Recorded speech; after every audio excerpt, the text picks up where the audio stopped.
একটা দামি বাইক, গায়ে ফুল হাতার একটা সাদা শার্ট, পরনে একটা কালো রঙের প্যান্ট নিয়ে কলেজের ভিতরে একটা ছেলে প্রবেশ করল। দেখতে হিরোর মতো। কলেজের সকল ছাত্রছাত্রী একদিনে তাকিয়ে আছে।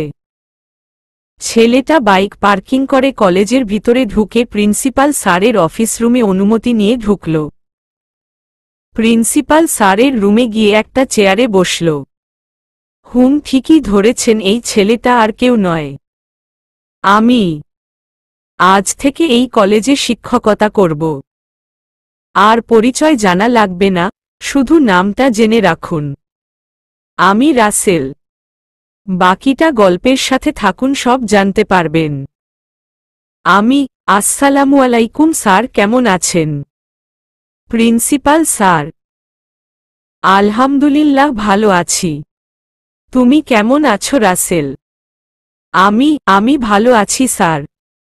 প্রিন্সিপাল স্যার: ঠিক আছে, চলো আমার সাথে, তোমাকে সবার সাথে পরিচয় করিয়ে দিই। ঠিক আছে, চলুন। আমি আর প্রিন্সিপাল স্যার রুম থেকে বেরিয়ে অনার্স প্রথম বর্ষের ক্লাসরুমে আসলাম। সকল ছাত্রছাত্রী প্রিন্সিপাল স্যারকে দেখে দাঁড়িয়ে গেল।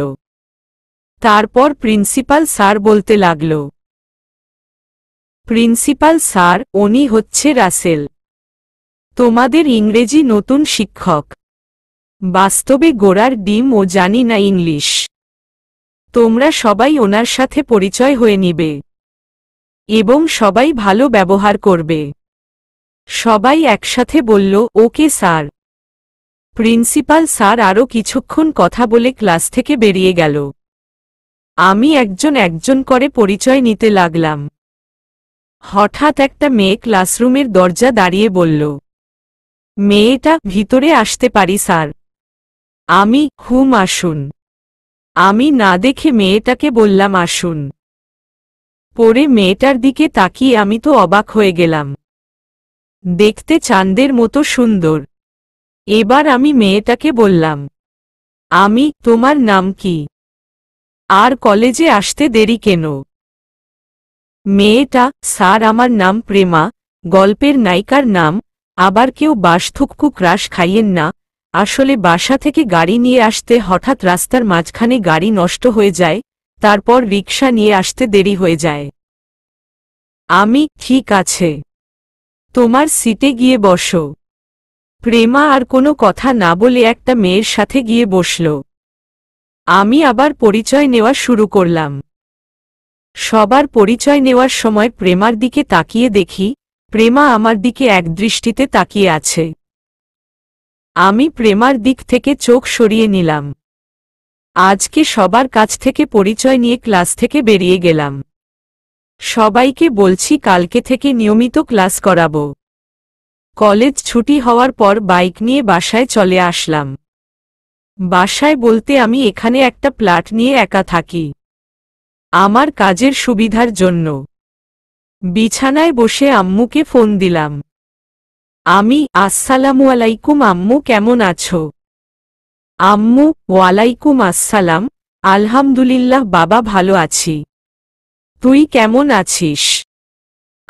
আমিও ভালো আছি। আব্বু কি অফিসে? আম্মু: তোর অফিসে আছে। আপু কি ফোন দিয়েছে? আপু কেমন আছে? আম্মু: সকালে একবার দিয়েছে, কিছুদিন পর ওর জামাই সহ আসবে। আচ্ছা ঠিক আছে আম্মু, তুমি ভালো থেকো, নিজের শরীরের যত্ন নিও, খাওয়া দাওয়া ঠিক মতো করো। মায়ে কলেজ থেকে আসলাম। ফ্রেশ হয়ে খাওয়া দাওয়া করে একটু রেস্ট নিব। আম্মু: ঠিক আছে বাবা, তাহলে রাখি। আম্মু বলে ফোন কেটে দিল। আমি বসে না থেকে ওয়াশরুমে ঢুকে ফ্রেশ হয়ে খাওয়া দাওয়া করে একটা ঘুম দিলাম। আমার খাবার রান্না করার জন্য একজন খালাকে বাসায় রেখেছি। ওনার পাক পুরো আম্মুর রান্নার মতো। বিকালে ঘুম থেকে উঠে ফ্রেশ হয়ে বাহিরে চলে গেলাম হাঁটতে। একটা পার্কে বসে চারদিকে তাকিয়ে দেখতে লাগলাম। হঠাৎ কেউ একজন পিছন থেকে বলল, প্রেমা, আরে স্যার, আপনি এখানে কি করছেন? আমি পিছনে তাকিয়ে দেখি প্রেমা, সাথে আরো 2টা মেয়ে আছে। তারা সবাই আমার ছাত্রী। তখন আমি বললাম, আমি এমনে আসলাম একটু ঘুরতে। তা তোমরা পার্কে কি করো?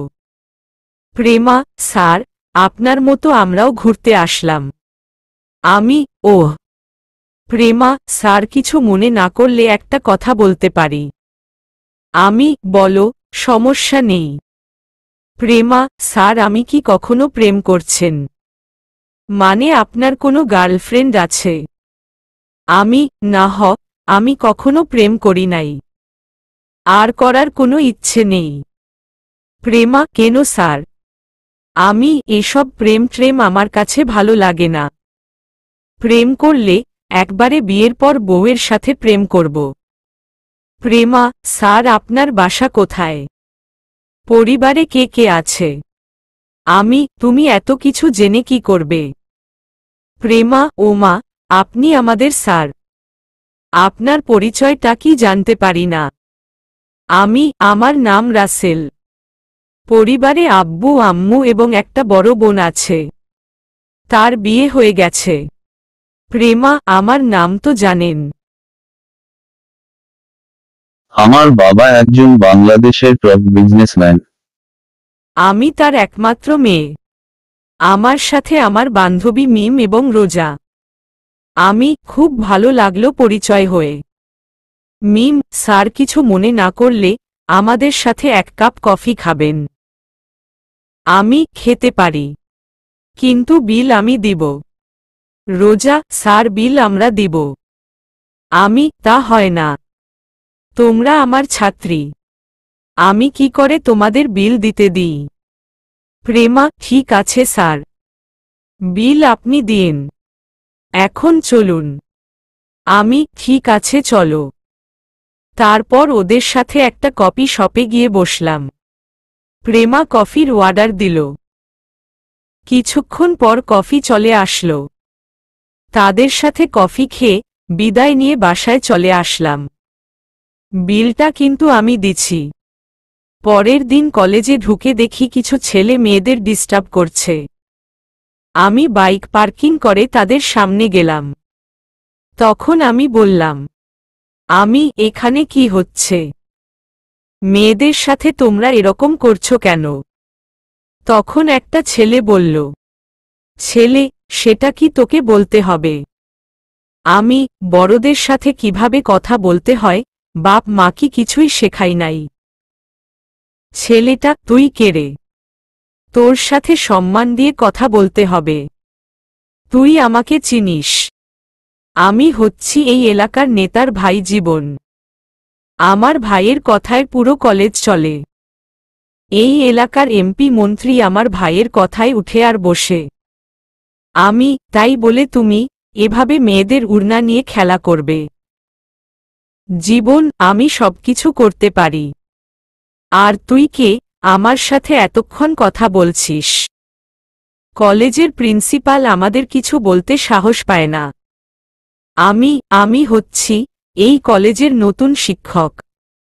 গতকাল জয়েন্ট করছি। জীবন, তুই শিক্ষক, শিক্ষকের মতো থাক। আমাদের কিছু বলতে আসবি না। আবার যদি আসিস তাহলে তোকে মেরে এই কলেজ থেকে বের করে দিব। আমি আর কোনো কথা না বলে তাদের ওখান থেকে চলে আসলাম। মেয়েগুলো আমার দিকে কেমন করে যেন তাকালো। হঠাৎ প্রেমা আমার সামনে এসে বলল, প্রেমা, স্যার, আপনি ওদের সাথে কথা বলবেন না। এরা অনেক খারাপ। কেউ ওদের কিছু বলতে গেলে হাসপাতালে পাঠিয়ে দেয়। আমি, তাই বলে কেউ তাদের অন্যায়ের প্রতিবাদ করতে পারবে না। প্রেমা, কারো কিছু করার নেই। সবাই মুখ বুজে সহ্য করে নেয়। আমি, ঠিক আছে, তুমি ক্লাসে যাও। প্রেমা, ঠিক আছে স্যার। আমি আর কোনো কথা না বলে প্রিন্সিপাল স্যারের রুমে অনুমতি নিয়ে গেলাম। তখন আমি প্রিন্সিপাল স্যারকে বললাম, আমি, আচ্ছা স্যার, বাহিরে কিছু ছেলে দেখলাম। মেয়েদের সাথে অসভ্যতামি করছে, কিন্তু কেউ তাদের কিছু বলছে না। এটার মানে কি? প্রিন্সিপাল স্যার, তুমি জীবনের কথা বলছো। এই এলাকার সবাই তার ভাইকে ভয় পায়। অনেকগুলো খুনের আসামি তার ভাই, কিন্তু আইন তার কিছুই করতে পারছে না, কারণ ওর ভাই সবাইকে হাত করে রেখেছে। আমি তাই বলে সবাই ওদের অন্যায় অত্যাচার সহ্য করবে? মানুষ কি সুন্দরভাবে জীবন যাপন করতে পারবে না? প্রিন্সিপাল স্যার, আমাদের কিছুই করার নেই। রনি নেতাকে সবাই এক নামে চিনে। তার ভয় মানুষ ঘর থেকে বাহির হয় না। প্রতিদিন 2-1টা খুন করে রাস্তায় ফেলে রাখে। আমি ঠিক আছে স্যার, আমি তাহলে ক্লাসে যাই। প্রিন্সিপাল স্যার, যাও, তবে তাদের সাথে বেশি কথা বলো না। ওরা মানুষ না, ওরা এক জানোয়ার। আমি ঠিক আছে স্যার। আমি আর কোনো কথা না বলে ক্লাসরুমে চলে আসলাম। সবাই দাঁড়িয়ে আমাকে সালাম দিল। সবার সালামের উত্তর নিয়ে সবাইকে বসতে বললাম। তারপর সবাইকে পড়াতে শুরু করলাম, কিন্তু তাদের পড়াতে পারছি না। শুধু আজকের কথাগুলো মাথায় ঘুরছে।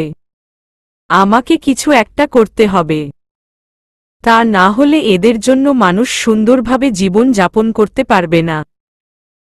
কোনো রকম ক্লাসটা শেষ করে বেরিয়ে আসলাম। দেখতে দেখতে একটা মাস চলে গেল। তাদের অসভ্যতামি আরও বেড়ে গেছে।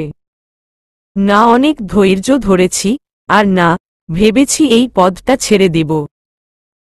কিন্তু না, দেশে আরও কিছু ময়লা আবর্জনা ভরে গেছে। এদের নিপাত না করে আমি ছাড়ব না। যে রাসেলের নাম শুনলে এমপি মন্ত্রী সব ভয় পেয়ে যায়, সেই দেশে আবার পাতি নেতা ভরে গেছে।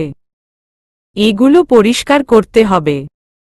অস্ত্র জমা দিয়েছি, কিন্তু ট্রেনিং এখনো জমা দিই নাই। আমাকে আর ভালো হয়ে থাকতে দিল না। আবার আগের মতো সবকিছু শুরু করতে হবে। রাতে বিছানায় বসে আমার আগের সিমটা চালু করলাম। প্রথমে রাফিকে ফোন দিলাম। রাফি ফোন ধরে বলল, রাফি, আসসালামু আলাইকুম ভাই, কেমন আছেন? অনেক দিন পরে ফোন দিলেন। আপনার নাম্বারে অনেক ফোন দিছি, কিন্তু ফোন বারবার বন্ধ বলছে। আমি ভালো আছি। ভেবেছি এই পদটা ছেড়ে দিব, কিন্তু দেখি দেশে আবার ময়লায় ভরে গেছে। এখন বল আব্দুল্লাহ কোথায়? রাফি, ভাই আব্দুল্লাহ আমার সাথেই আছে। আমি ঠিক আছে। তুই আব্দুল্লাহ এবং সাথে আরও কিছু লোক নিয়ে এই জায়গায় চলে আসবি। রাফি, ঠিক আছে ভাই। আর ওই এলাকায় তো আমাদের নাজিম থাকে। আপনি কোনো চিন্তা করবেন না, আমি সময় মতো লোক নিয়ে চলে যাব। তুই আসলে ওর সাথে কথা বলবো। টাকা পয়সা আছে। রাফি, ভাই আসলে তাকে আর বলতে না দিয়ে। ঠিক আছে, তোর বিকাশে টাকা চলে যাবে। তোদের যেন কেউ না দেখে, সেভাবে আসবি। রাফি, ঠিক আছে ভাই। আমি ফোনটা কেটে দিয়ে শুয়ে পড়লাম। আর কিছু না ভেবে ঘুমিয়ে পড়লাম। পরের দিন কলেজে গিয়ে দেখি আগের মতো জীবন মেয়েদের সাথে খারাপই করছে। মাথা ঠান্ডা করে ক্লাসে চলে গেলাম। কোনো রকম ক্লাস শেষ করে বাহিরে আসার পর প্রেমা আমার সামনে আসলো। তখন প্রেমা বলল, প্রেমা স্যার, আপনার সাথে আমার কিছু কথা আছে। কি কথা বলো? প্রেমা, চলুন স্যার, কোনো রেস্টুরেন্টে গিয়ে কফি খেতে খেতে কথাটা বলি। ঠিক আছে চলো।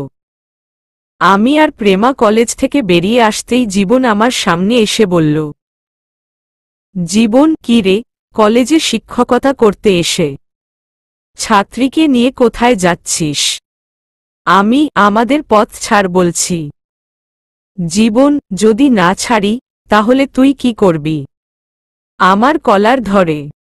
আমার মাথা গরম হয়ে গেল। তখন প্রেমা বলল, প্রেমা স্যার, ওদের সাথে কথা বলে লাভ নেই। আপনি চলুন। জীবন কেন রে? আমরা কি ভালো না?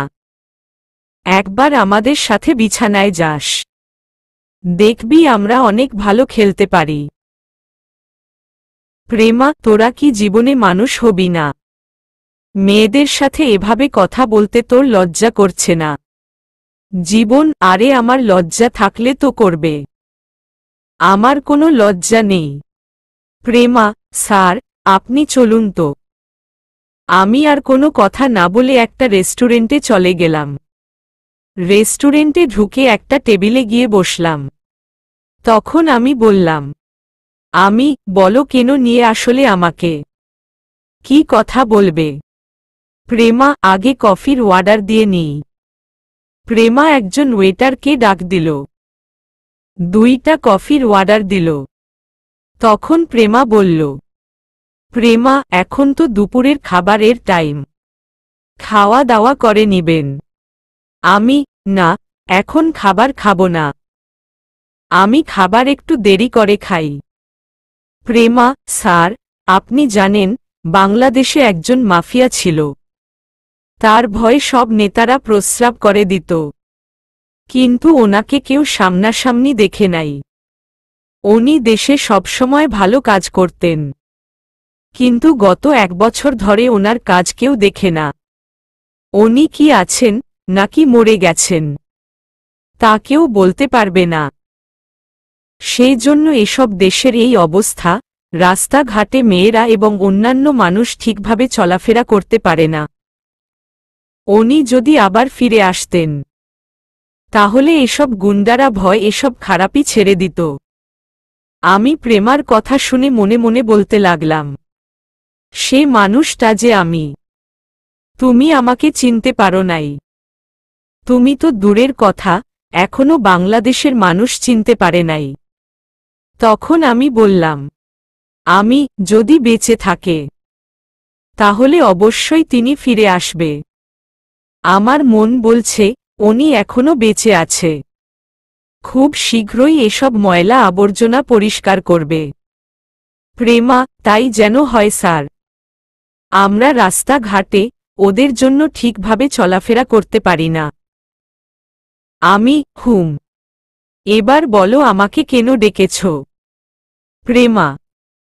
তারপর প্রেমা যেটা বলল, আমি তো অবাক হয়ে গেলাম। এটা কি করে সম্ভব? তাহলে তো আমার কাজ করতে অসুবিধা হবে। না না, এটা আমি পারবো না। কাউকে ঠকিয়ে হয়তো ক্ষণিকের সুখ পাওয়া যায়, আজীবন সুখে থাকা যায় না। সময় একদিন বুঝিয়ে দিবে কাকে খুঁজতে গিয়ে কাকে হারিয়ে ফেলেছ। তারপর প্রেমা যেটা বলল, আমি তো অবাক হয়ে গেলাম। এটা কি করে সম্ভব? তাহলে তো আমার কাজ করতে অসুবিধা হবে। না না, এটা আমি পারবো না। প্রেমা, স্যার, আমি আপনাকে প্রথম যেদিন ক্লাসে দেখি, সেদিন আপনাকে আমার পছন্দ হয়ে যায়। এ কথায় আমি আপনাকে ভালোবেসে ফেলেছি। প্লিজ স্যার, আপনি আমাকে ফিরিয়ে দিবেন না। আপনার পিছনে কলেজের অনেক মেয়ে ঘুরে, আপনাকে ভালোবাসি কথাটা বলার জন্য। আমি আপনাকে ছাড়া থাকতে পারবো না। আমি, তুমি এটা কি বলছো? তুমি আমার সম্পর্কে জানো? আমি তোমার শিক্ষক। আমার সামর্থ্য নেই তোমাকে ভালোবাসার, কারণ তোমার বাবা একজন বাংলাদেশের টপ বিজনেসম্যান। সবচেয়ে বড় কথা হলো তুমি আমার ছোট। এটা কখনো সম্ভব না। প্রেমা, আমি কিছু বুঝি না। আমি শুধু আপনাকে চাই। আমি আপনাকে অনেক ভালোবেসে ফেলেছি। আমারই ভুল ছিল। তোমার সাথে ফ্রিভাবে কথা বলছি, আর তাতেই তুমি আমাকে ভালোবাসার কথা বলছো। পড়ালেখা শেষ করো, দেখবে আমার থেকে ভালো ছেলে পাবে। প্রেমা, আমি অন্য কোনো ছেলে চাই না। আমি শুধু আপনাকে চাই। প্রেমা, তুমি বুঝার চেষ্টা করো। এটা তুমি আবেগে বলছো। কিছুদিন পর আবেগ কেটে যাবে। তখন সবকিছু ভুলে যাবে। তাই বলছি পড়ালেখায় মন দাও। প্রেমা, ঠিক আছে, আমি পড়ালেখায় মন দিব। তবে আমার কিছু শর্ত আপনাকে পালন করতে হবে। তা না হলে আমি বারবার ভালোবাসার কথা বলবো। আমি কার পাল্লায় পড়লাম রে ভাই? এই মেয়ে তো আমার মান সম্মান শেষ করে দিবে। কি আর করার, দেখি কি শর্ত দেয়। আমি বললাম, আগে বলো কি শর্ত। মানার মতো হলে মানব। প্রেমা, আমার প্রথম শর্ত হল, আপনি মেয়েদের সাথে বেশি কথা বলতে পারবেন না। সব সময় আমার সাথে কথা বলবেন। দ্বিতীয় শর্ত হল, আপনি আমাকে প্রতিদিন বাসায় গিয়ে পড়াতে হবে। তৃতীয় শর্ত হল, আমাকে কয়দিন পর পর বাহিরে ঘুরতে নিয়ে যেতে হবে। তোমার 2-এর 3 শর্ত আমি মানতে পারবো না। প্রথম শর্ত মানতে রাজি আছি। আমি এমনে মেয়েদের সাথে কথা কম বলি। প্রেমা, এটা হবে না। আমার 2-এর 3 শর্ত মানতে হবে। তা না হলে প্রতিদিন কলেজের সবার সামনে আপনাকে প্রপোজ করব। ঠিক আছে। আমাকে 2টা দিন ভাবার সুযোগ দাও। আমি তোমাকে 2 দিন পর জানাবো। প্রেমা, ঠিক আছে। কিন্তু আপনি মানা করতে পারবেন না। ওকে। এখন বাসায় চলো। প্রেমা, ঠিক আছে, চলুন। তারপর দুজনে রেস্টুরেন্ট থেকে বেরিয়ে যে যার বাসায় যেতে লাগলাম। আমি মনে মনে ভাবতে লাগলাম, কি মেয়েরে ভাই, আমাকে শাসনের উপর রাখছে। প্রথমে প্রেমাকে দেখে মনে করছি সাদাসিধে মানুষ। এখন দেখি পুরো রাগী মেয়ে। আল্লাহ জানে আমার কপালে কি আছে। এসব কিছু ভাবতে ভাবতে বাসায় চলে আসলাম। বাইক পার্কিং করে দরজার সামনে দাঁড়িয়ে কলিং বেল চাপ দিলাম। কিছুক্ষণ পর যে দরজা খুলে দিল, তাকে দেখে একটু অবাক হলাম। আরে আপনারা ভাইবেন না প্রেমা, এটা হচ্ছে রাফি, গতকাল রাতে যার সাথে কথা বলছি। রাফি আমাকে দেখে বলল, রাফি ভাই কেমন আছেন? আমি ভালো আছি। তুই কেমন আছিস? সাথে আর কেউ আসছে? আসলে গতকাল রাতে আমার বিকাশ থেকে 50,000 টাকা পাঠিয়ে দিছি। সেটা আপনাদের বলতে মনে নেই। রাফি, আমরা 5 জন এসেছি। বাকিরা যে যার কাজ নিয়ে আছে। কেউ বাবার অফিস দেখাশোনা করে, কেউ ব্যবসা ধরছে, কেউ আবার বড় বড় অফিসে কাজ করে। সেটা তো আপনি ব্যবস্থা করে দিছেন। আমি বাবার অফিস দেখাশোনা করতাম, হঠাৎ ব্যবসায় লস হয়ে যায়। তাই এতদিন বেকার ঘোরাঘুরি করছি। আর আমার হাতের লোক রুমে আছে। ঠিক আছে, এখন ভিতরে চল। খাওয়া দাওয়া করছিস? রাফি, না, এখনই করি নাই। খালা বলছে খাওয়ার জন্য, কিন্তু আপনার জন্য অপেক্ষা করছি আমরা, একসাথে খাবো বলে। তুই তো জানিস আমি দুপুরের খাবার ঠিক টাইমে খাই না। আমি খালাকে বলে গেছি তোরা আসলে খাবার দিতে। রাফি ভাই, পরে কথা বলবো, আগে আপনি ফ্রেশ হয়ে নেন। খাবার খেয়ে তারপর কথা হবে। ঠিক আছে, তুই তোদের রুমে যা, আমি ফ্রেশ হয়ে আসছি। এই বলে আমি রুমে চলে আসলাম। ফ্রেশ হয়ে তাদের থেকে একসাথে খাবার খেতে লাগলাম। হঠাৎ রাফি বলল, রাফি ভাই, আজ 1 বছর পর আপনার সাথে বসে খাবার খাচ্ছি। এখন থেকে নিয়মিত খাবি। আমি একটা কাজে এই জায়গায় শিক্ষক হিসেবে আসছি। কাজটা শেষ হলে নিজের বাসায় ফিরে যাব। রাফি, কি কাজ ভাই? সেটা সময় হলে জানতে পারবি। এখন খাবার খা। আর তোর কাছে নাজিমের নাম্বার আছে? রাফি, আছে ভাই। ওকে ফোন করে বলবি আমার সাথে দেখা করতে।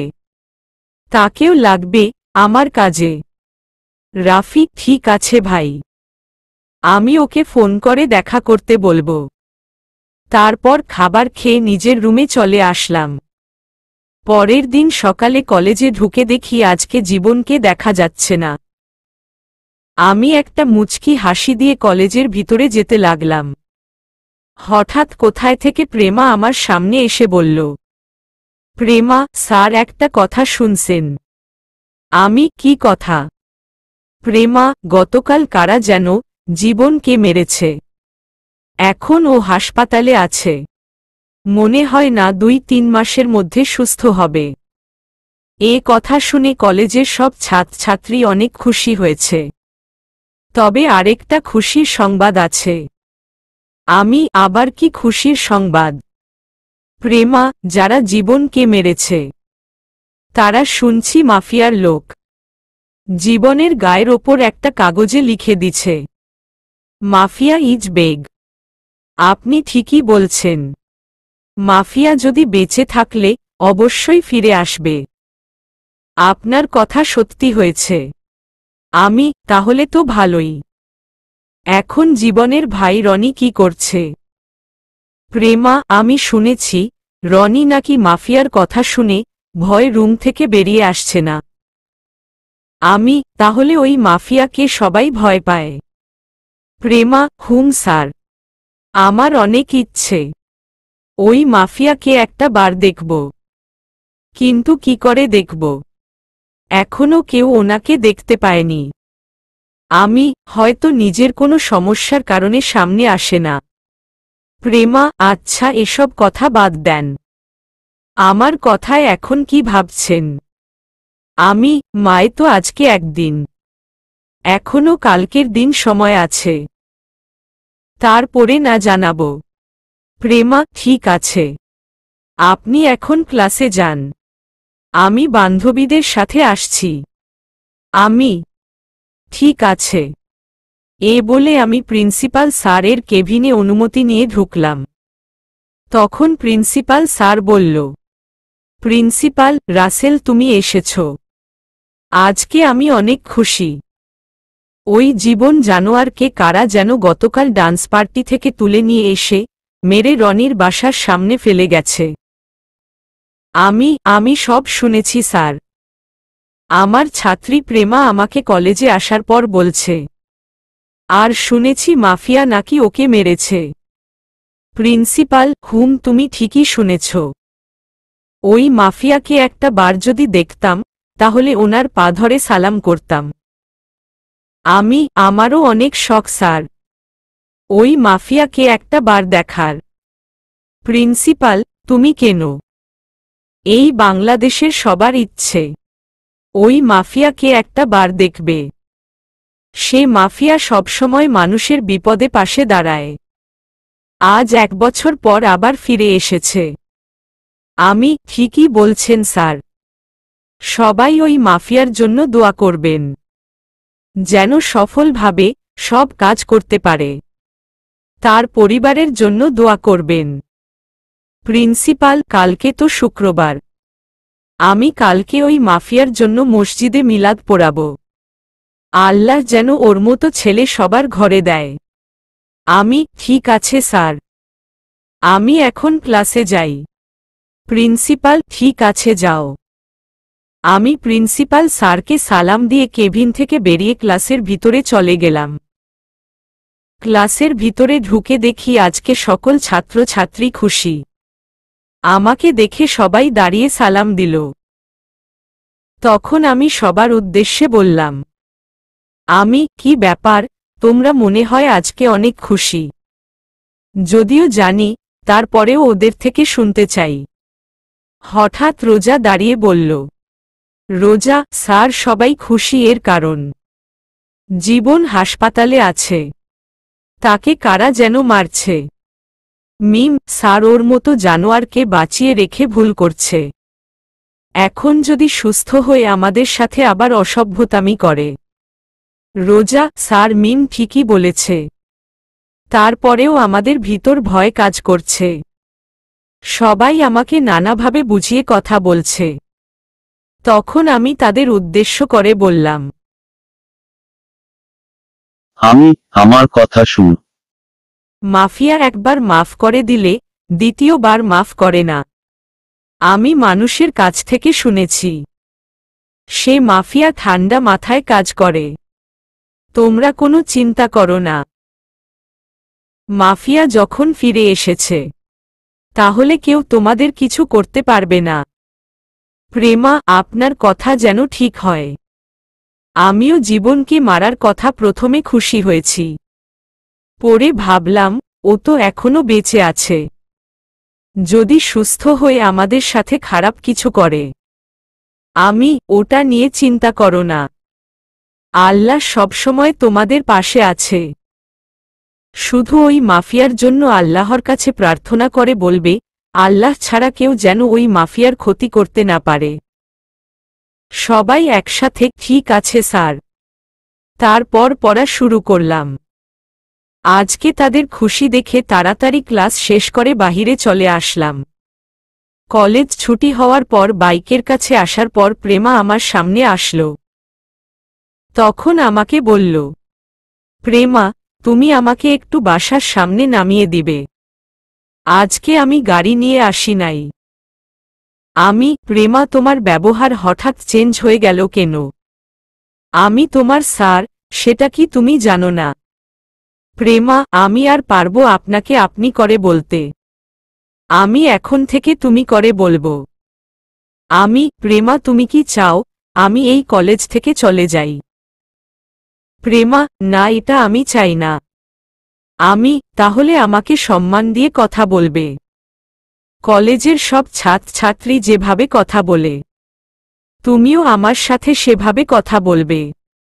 প্রেমা, দূর স্যার, আমি আপনার সাথে এতক্ষণ মজা করছি। আমি চেয়েছি আপনাকে তুমি করে বললে আপনি কেমন রিয়েক্ট করেন। আমি কি তোমার ছোট যে আমার সাথে মজা করবে? এমন মজা আর কখনো করবে না। প্রেমা, সরি স্যার, আমার ভুল হয়ে গেছে। It's okay. Prema, please sir, আমাকে একটু বাসার সামনে নামিয়ে দেন। আমার গাড়ি নষ্ট হয়ে গেছে। ঠিক আছে, চলো। কিন্তু কোনো দুষ্টুমি করতে পারবে না। প্রেমা, ঠিক আছে, করব না। বাইকে উঠার পর প্রেমা উঠল। তখন আমাকে বলল, প্রেমা, স্যার, আমি তো কখনো বাইকে উঠি নাই। এখন তো আপনাকে ধরতে হবে। ঠিক আছে, তুমি আমার গাড়ে হাত দাও। আমার কথা মতো প্রেমা আমার গাড়ে হাত রাখল। প্রেমার হাত গাড়ে দেওয়ার পর শরীর দিয়ে হঠাৎ বিদ্যুৎ বয়ে গেছে। এই প্রথম কোনো মেয়েকে বাইকে করে নিয়ে যাচ্ছি। বাইক চালাতে লাগলাম। তখন প্রেমা বলল, প্রেমা, স্যার, আপনার আব্বু কি করে? সেটা জেনে তুমি কি করবে? প্রেমা, এমনে জিজ্ঞেস করলাম আর কি। বলুন না স্যার। আমার আব্বু কিছুই করে না। বড় বোন তার জামাইয়ের সাথে থাকে। আমার টাকা দিয়ে আব্বু আম্মু চলে। মনে মনে বললাম, আমার বাবার যা কিছু আছে তার 10 ভাগের 1 ভাগ তোমার বাবার নেই। প্রেমা, ওহ, আপনার অনেক কষ্ট হয়। না স্যার, আমার কোনো কষ্ট হয় না। আল্লাহ দিলে মা বাবাকে নিয়ে আমি অনেক সুখে আছি। প্রেমা মনে মনে বলে, তাহলে আমাকে বিয়ে করে নাও। আমাকে বিয়ে করলে তোমার কোনো কিছুর অভাব থাকবে না। প্রেমা, ওহ, স্যার, আমার বাসা চলে আসছে। এটাই আমাদের বাসা। বাইক তাদের বাসার সামনে দাঁড় করালাম। প্রেমা বাইক থেকে নেমে বলল, প্রেমা, স্যার, আমাদের বাসায় আসুন। আজকে যাব না, অন্য একদিন যাব। প্রেমা, এটা কেমন করে হয়? বাসার সামনে থেকে চলে যাবেন। রাগ করো না। আরেক দিন ঢুকবো বাসার ভিতরে। আমার বাসায় একটু কাজ আছে। প্রেমা, কাজ থাকলে তো আর জোর করা যাবে না। তবে আমার একটা রিকোয়েস্ট রাখবেন। কি রিকোয়েস্ট বলো? প্রেমা, আপনি একটু চোখটা বন্ধ করুন। আমি ঠিক আছে করলাম। আমি চোখ বন্ধ করার পর প্রেমা এমন কিছু করবে, সেটা আমি কখনো দেখিনি। গরুতে করে হাল চাষ, ছাগলে করে নষ্ট, অসৎ করে খারাপ কাজ, সৎ পায় কষ্ট। ছাগলের মুখ মানে না বাধা, মানে না কোনো নিষেধ। সে করবে পরের ক্ষতি, এটাই তার বিবেক। সকালবেলার সোনালি আলো, এক মনটা অনেক ভালো। কিচির মিচির ডাকছে পাখি, খুলে দেখো তোমার আখি। শুভ হোক আজকের দিন। আমি চোখ বন্ধ করার পর প্রেমা এমন কিছু করবে, সেটা আমি কখনো ভাবিনি। আমি চোখ বন্ধ করার সাথে সাথে প্রেমা আমার গালে একটা চুমু দিয়ে দৌড় দিয়ে ভিতরে চলে গেল। প্রেমা এটা কি করল? আমি তো কিছুই বুঝতে পারলাম না। আমি আর কোনো কিছু চিন্তা না করে বাসায় যেতে লাগলাম। এবার আপনাদের আসল ঘটনা খুলে বলি। গতকাল রাতে নাজিম আমার সাথে দেখা করে। জীবনের কথা ওকে জিজ্ঞেস করলে সে আমাকে অনেক কিছু খুলে বলে। তারপর আমি নাজিম আর রাফিকে বলছি জীবনকে রাতে একটু আদর করে আসতে। এমন আদর করতে বলছি যেন 2-3 মাস আগে সুস্থ না হয়। আর একটা কাগজে লিখে দিতে বলছি, মাফিয়া ইজ বেগ। এটা যেন রনি দেখতে পায়। আর এই এলাকার সবাই যেন বুঝতে পারে মাফিয়া তাদের এলাকায় আছে। তাই ওরা চিন্তা মুক্ত থাকতে পারবে। এই ছিল গতকাল রাতের কাহিনী। আপনাদের সাথে কথা বলতে বলতে বাসায় চলে আসলাম। কলিং বেল চাপ দেওয়ার পর খালা এসে দরজা খুলে দিল। রাফি এবং তার গুলোকে একটা জায়গায় পাঠিয়েছি, তাই ওরা বাসায় নেই। নিজের রুমে এসে ফ্রেশ হয়ে দুপুরের খাবার খেয়ে রুমে চলে আসলাম। হঠাৎ দেখি মোবাইল ফোন বাজতে আছে। হাতে নিয়ে দেখি আম্মু ফোন দিছে। আমি, আসসালামু আলাইকুম আম্মু, কেমন আছো? আম্মু, আলহামদুলিল্লাহ বাবা, ভালো আছি। তুই কেমন আছিস? আমিও ভালো আছি। আম্মু, তোকে যেটা বলার জন্য ফোন দিয়েছি, রাইসা ওর জামাই সহ আজকে বাসায় এসেছে। তুই কি কিছু দিনের ছুটি নিয়ে আসতে পারবি? আপু বাসায় আসছে। আমাকে তো একটুও বলল না। আম্মু, আমাদের কেউ বলে আসে নাই, হঠাৎ করে চলে এসেছে। আমি কালকে 2 দিনের ছুটি নিয়ে আসব। আম্মু, ঠিক আছে। আমি এখন ফোন রাখি। সকালে সাবধানে চলে আসিস। ঠিক আছে বলে ফোন কেটে দিলাম। তারপর একজনের কাছে ফোন দিয়ে কিছু কথা বলে ফোন কেটে একটা ঘুম দিলাম। রাতে খাবার খেয়ে রুমে এসে প্রিন্সিপাল স্যারকে ফোন দিলাম। কিছুক্ষণ পর ধরল।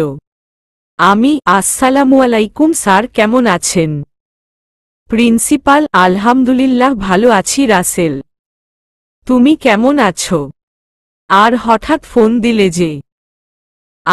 আমি ভালো আছি স্যার। আসলে স্যার আমার 2 দিনের ছুটি লাগবে।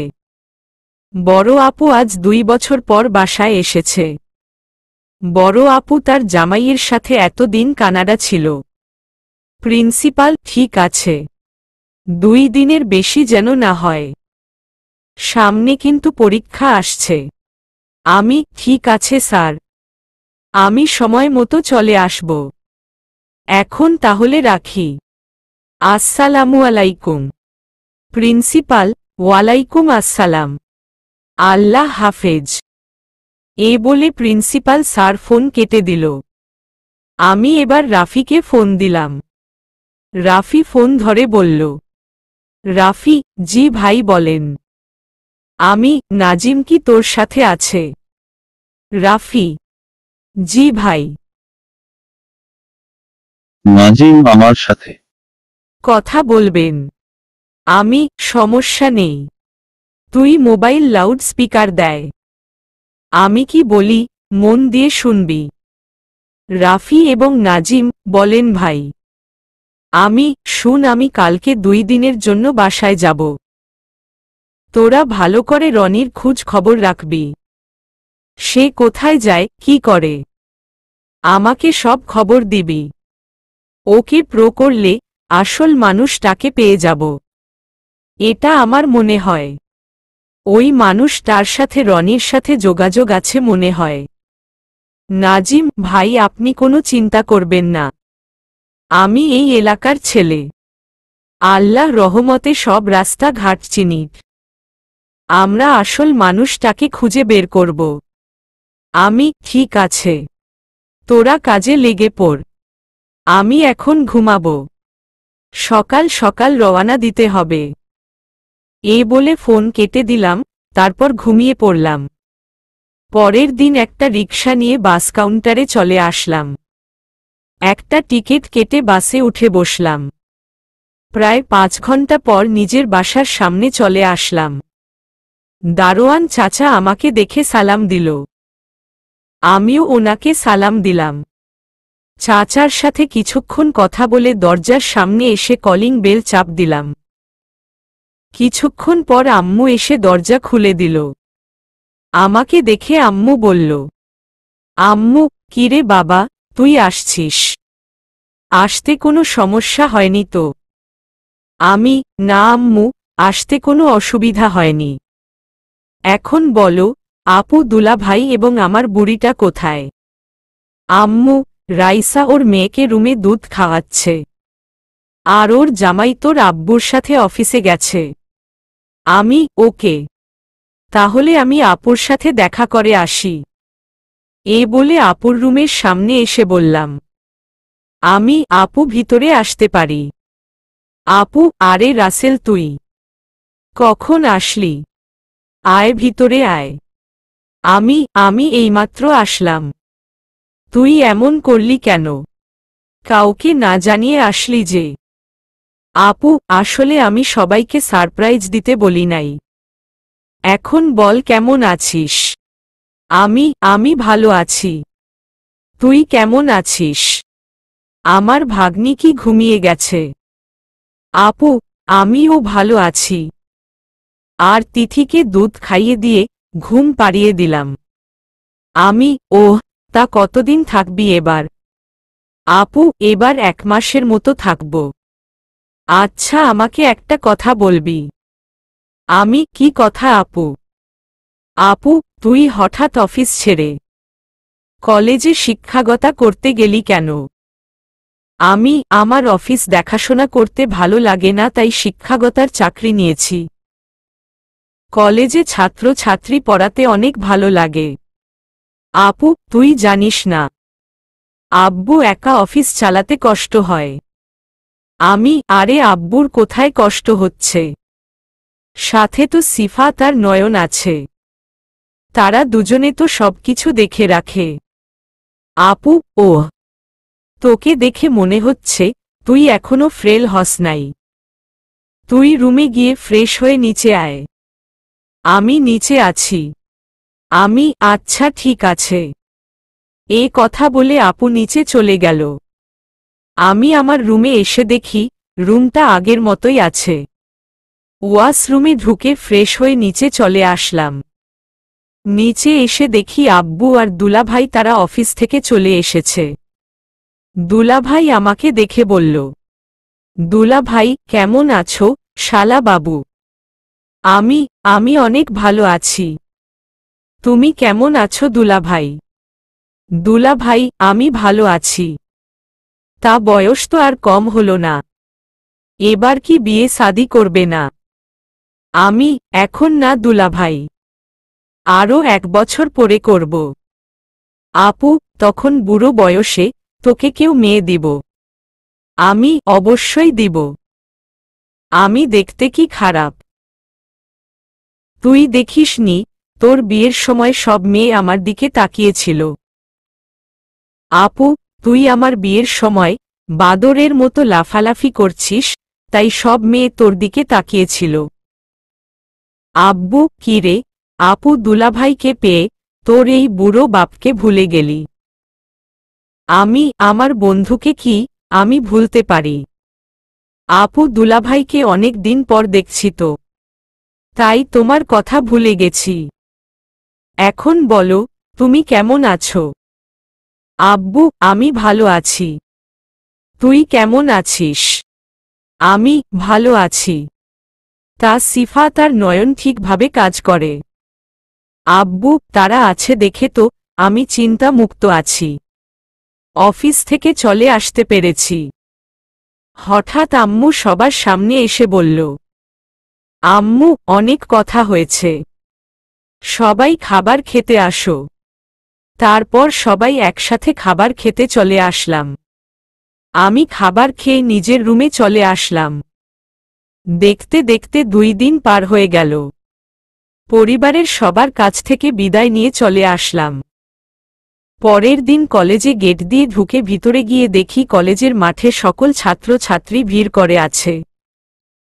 আমি একটু ভিড় ঠেলে ভিতরে ঢুকে দেখি প্রেমা একটা মেয়েকে মারতে আছে, কিন্তু কেউ কিছু বলছে না। আমি প্রেমার সামনে গেলাম। প্রেমা আমাকে দেখে ওই মেয়েকে মারা বন্ধ করে দিল। তখন আমি জিজ্ঞেস করলাম, কি হয়েছে প্রেমা? তুমি ওকে এভাবে মারছিলে কেন? কি করেছে ও? আর তোমরা সবাই দাঁড়িয়ে দাঁড়িয়ে কি দেখছ? সবাই ক্লাসে যাও। আমার কথা শুনে সকল ছাত্রছাত্রী ক্লাসে চলে গেল। তখন প্রেমা বলল, প্রেমা, ও আমাকে বলে আপনাকে নাকি ভালোবাসে, তাই ওকে উচিত শিক্ষা দিছি। আমাকে ভালোবাসলে তোমার সমস্যা কি? প্রেমা, আমার অনেক সমস্যা। ও আপনাকে ভালোবাসতে পারবে না। আপনি শুধু আমার। কেউ আপনাকে ভালোবাসি কথাটা বললে তার চোখ দুটি তুলে নিব। তাই বলে তুমি ওকে এভাবে মারবে? প্রেমা, মেরেছি, বেশ করেছি। আমার ভালোবাসার দিকে চোখ তুলে তাকালো কেন? আমি কি বলছি, তোমাকে আমি ভালোবাসি। তাহলে তুমি এমন করলে কেন? প্রেমা, আপনি আমাকে বলেন নাই, কিন্তু আমি ছাড়া আপনাকে কারো হতে দিব না। তুমি আসলেই একটা পাগল। তোমাকে ডাক্তার দেখাতে হবে। প্রেমা, আমাকে ডাক্তার দেখালে কিছু হবে না। দূর, তোমার সাথে কথা বলে সময় নষ্ট করে লাভ নেই। আচ্ছা, আমি ওর হয়ে তোমার কাছে ক্ষমা চাচ্ছি। তুমি প্লিজ কিছু মনে করো না। মেয়েটা ঠিক আছে বলে ক্লাসে চলে গেল। তখন প্রেমা আমাকে বলল, প্রেমা, আপনি ওর কাছে ক্ষমা চাইলেন কেন? আর আপনি এই 2 দিন কলেজে আসলেন না কেন? কোথায় গেছেন আপনি? আমি বাড়িতে গেছি, তাই কলেজে আসি নাই। আচ্ছা, তুমি ওদিন এমনটা করলে কেন? প্রেমা, আপনি কিসের কথা বলছেন স্যার? আমাকে ওদিন চোখ বন্ধ করতে বলে তুমি আমাকে চুমু দিয়ে দৌড় দিয়ে ভিতরে গেলে কেন? প্রেমা, আমার ইচ্ছে হয়েছে, তাই আপনাকে চুমু দিছি। প্লিজ প্রেমা, তুমি এমন পাগলামি করো না। লেখাপড়ায় মন দাও। তোমার আব্বু জানতে পারলে আমাকে কলেজ থেকে বের করে দিবে। আর সেটা কি তুমি চাও? প্রেমা, সেটা আমি কখনো চাই না। এখন কোনো কথা না বলে আমার শর্তের উত্তর দাও। ঠিক আছে, আমি রাজি। তবে তোমাকে আমি প্রতি শুক্রবার ঘুরতে নিয়ে যাব, আর বিকালে তোমাকে পড়াবো। প্রেমা, ঠিক আছে, সমস্যা নেই। এখন ক্লাসে আসুন। এই বলে প্রেমা চলে গেল। আমি আর কোনো কথা না বলে কলেজের ভিতরে ঢুকে অফিস রুমে চলে গেলাম। এবার আপনাদের একটা কথা বলি, আসলে প্রেমাকে প্রথম দেখায় আমিও ভালোবেসে ফেলেছি। কিন্তু তাকে এখন বলছি না, কারণ আমি যে কাজে কলেজে শিক্ষকতা করতে আসছি সেটা শেষ না করা পর্যন্ত ওকে মনের কথা বলবো না। এই কারণে প্রেমাকে বেশি কিছু বলি না। কিন্তু প্রেমার পাগলামি দিন দিন বেড়ে যাচ্ছে। না জানি ওকে পড়াতে গেলে আমার সাথে কি করে। আর কিছু না ভেবে ক্লাসে চলে গেলাম। সবাই দাঁড়িয়ে সালাম দিল। সালামের উত্তর নিয়ে সবাইকে বসতে বললাম। তারপর পড়া শুরু করলাম। প্রেমা আমার দিকে তাকিয়ে আছে। ওর আমার দিকে তাকালে কেমন যেন ওর মায়ার পড়ে যাই। তো যাই হোক, ক্লাস শেষ করে অফিস রুমে চলে আসলাম। কলেজ ছুটি হওয়ার পর বাহিরে এসে বাইক নিয়ে আসতে আবার প্রেমা আমার সামনে আসলো। তখন আমি বললাম, কি ব্যাপার প্রেমা, তুমি আমার সামনে কেন আসলে?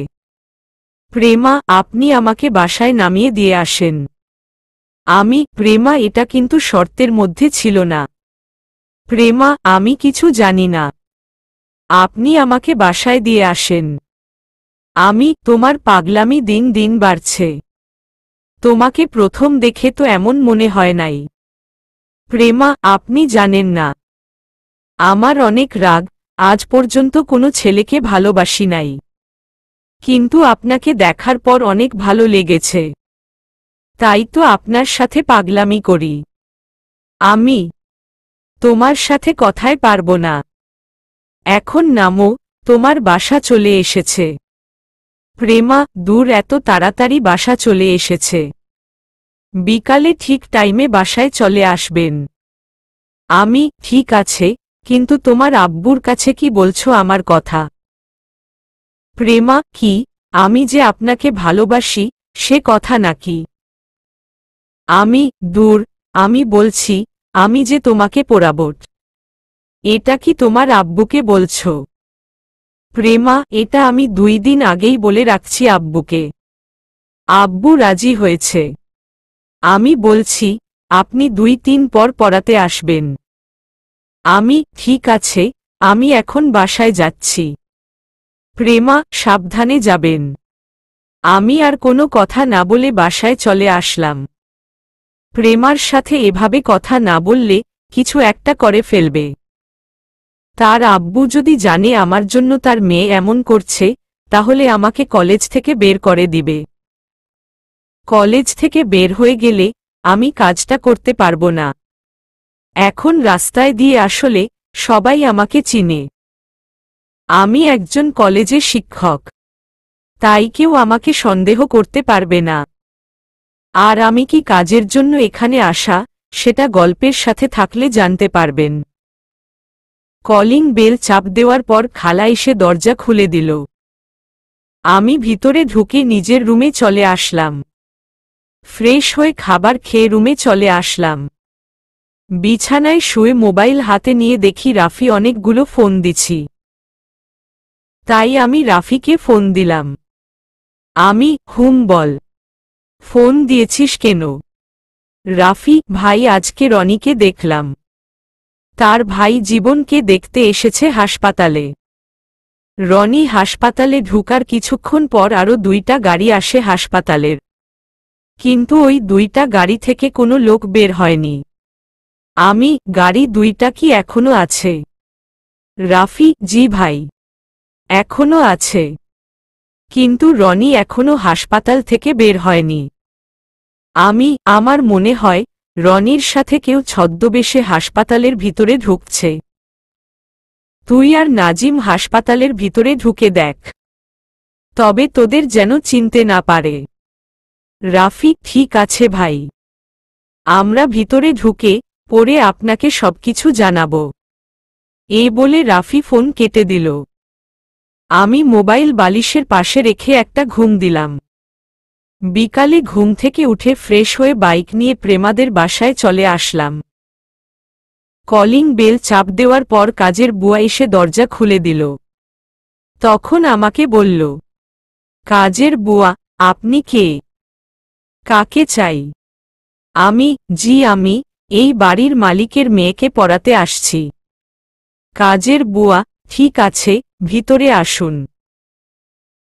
আমি ভিতরে ঢুকে দেখি একজন বাবার বয়সী লোক সোফায় বসে কফি খাচ্ছে আর পেপার পড়ছে। দেখে মনে হচ্ছে প্রেমার আব্বু। তখন আমি ওনাকে সালাম দিলাম। আসসালামু আলাইকুম। প্রেমার আব্বু, ওয়ালাইকুম আসসালাম। তুমি কে? তোমাকে তো চিনতে পারলাম না। আসলে আঙ্কেল, প্রেমা আমাকে আসতে বলল। আমি হচ্ছি ওর কলেজের শিক্ষক। প্রেমার আব্বু, ওহ, তার মানে তুমি রাসেল। প্রেমা আমাকে তোমার কথা বলছে। তা তুমি কেমন আছো? বাসার সবাই কেমন আছে? আমি, জি আলহামদুলিল্লাহ আমি ভালো আছি। বাড়ির সবাই ভালো আছে। তো আপনি কেমন আছেন আঙ্কেল? প্রেমার আব্বু, আমি ভালো আছি। যাও, প্রেমা তার রুমে আছে। আমি, আঙ্কেল ওর রুম কোনটা? আমি তো চিনি না। আঙ্কেল ওপরে গিয়ে, হাতের ডান পাশের রুমটা প্রেমার। আমি, ওকে আঙ্কেল। এ বলে আমি ওপরে চলে আসলাম। আঙ্কেলের কথা মতো রুমের সামনে গিয়ে দরজা টোকা দিলাম। কিন্তু প্রেমার কোনো কথা বলছে না। তাই আর কিছু না ভেবে রুমের ভিতরে ঢুকে গেলাম। রুমে ঢুকে চারপাশে তাকিয়ে আমি তো পুরো অবাক হয়ে গেলাম। দেখি আমার ছবি প্রেমার রুমের চারপাশে সাজিয়ে রেখেছে। কিন্তু প্রেমা এই ছবিগুলো কোথায় থেকে তুলল? আমার মাথায় তো কিছুই আসছে না। হঠাৎ ওয়াশরুম থেকে প্রেমা বেরিয়ে আসলো। তাকে দেখে আমি সাথে সাথে চোখ বন্ধ করে ফেললাম। প্রেমা আমাকে দেখে বলল, প্রেমা, আরে স্যার, আপনি চোখ বন্ধ করলেন কেন? আমি, তুমি বুঝো না, আমি চোখ কেন বন্ধ করছি? প্রেমা, বুঝলে কি আর, আপনাকে বলতাম স্যার। আমি, তুমি আগে জামা কাপড় চেঞ্জ করো। আমি রুম থেকে বেরিয়ে যাচ্ছি। জামা কাপড় পরা হলে আমাকে ডাক দিও। এ বলে যেই না রুম থেকে বেরিয়ে আসব, তখন প্রেমা যেটা করল সেটা আমি কখনো কল্পনাও করতে পারি নাই। আমার হৃদয়ের সুপ্ত বাসনা কি করে বোঝাই বলো না। চাই শুধু আমি প্রেম ভালোবাসা, নাইকো কোনো ছলনা। জীবন হলো জলের নৌকা, কখনো সুখের পাল তুলে, কখনো দুঃখের স্রোতে ভাসে, কখনো ছুটে যায় ভালোবাসার টানে, কখনো থেমে যায় অজানা অভিমানে। চলবে।